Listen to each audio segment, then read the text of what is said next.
So there's a new trend in the video game industry that I'm starting to see that I'm very concerned about. I'm going to talk about in this commentary today.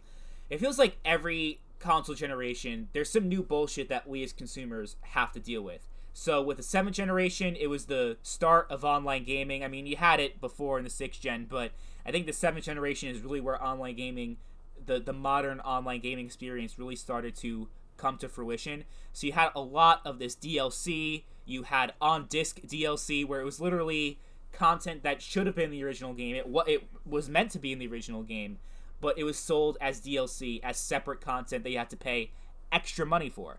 And this was DLC that was released literally the day of release. So you can't even say that, oh, they were working on the DLC after the game came out. No, like it was just a cash grab. And then, of course, you had the online passes where if you bought the game used, you had to pay $10 in order to access the online multiplayer. So there was a lot of bullshit in the 7th gen, but the 8th gen, I think things got even worse for consumers, where you had these predatory loot box systems, these pay-to-win systems that, we typically only saw with free-to-play titles, but they actually made their way towards full-priced $60 games.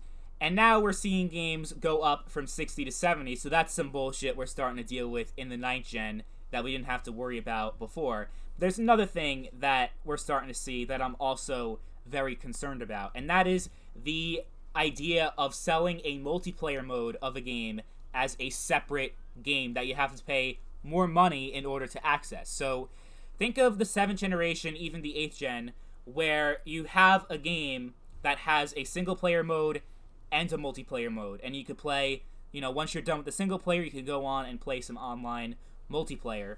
And that way, the game, it felt like you got a lot of your money's worth, because the single player game, as amazing as it is, you play it once or twice, and after that, you're done. So you're left with nothing to do. But with the online multiplayer mode, like in The Last of Us 1, you had so much more replayability because you had that online component that added so much more value to the game than if it was not in the game at all.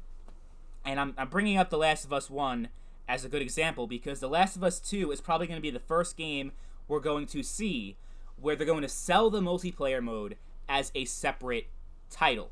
Because remember, The Last of Us 2 had no online multiplayer at all, but that was done on purpose. They never intended to not make a multiplayer for The Last of Us 2, but what they're trying to do is sell it off as a separate game. And they pretty much all but confirmed that that's what they're going to do with the multiplayer for The Last of Us 2. Naughty Dog has all but confirmed that the Last of Us 2's multiplayer, it's going to be called Factions 2, whatever the name of the game is going to be a standalone experience. And that pretty much means that you're probably going to have to pay more money in order to access it. And they could probably get away with it because the Naughty Dog fanboys are very loyal. If they were able to tolerate The Last of Us 2 and how awful writing that single-player campaign was, they'll tolerate anything. But the other thing is that it has been a lot of time in between the release, right? So this game probably won't come out. The multiplayer mode of The Last of Us 2 probably won't come out until late 2021, maybe even 2022.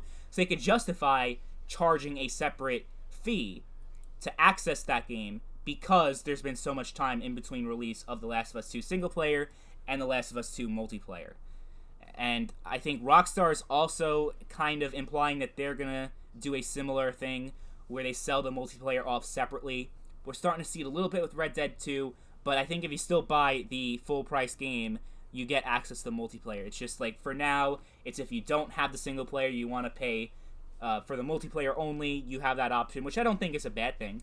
If you want to pay for certain modes to access, like if you don't care about the single player, you should only pay for the multiplayer at a reduced price. I think that's fair, but they've kind of implied that GTA Online is going to be branched off as a separate experience from GTA 5 and is going to be sold separately from GTA 5 on the PlayStation 5. And the idea that GTA 5 is coming on PS5 is, I hate that. I hate that idea that the game is still going and there's no GTA 6.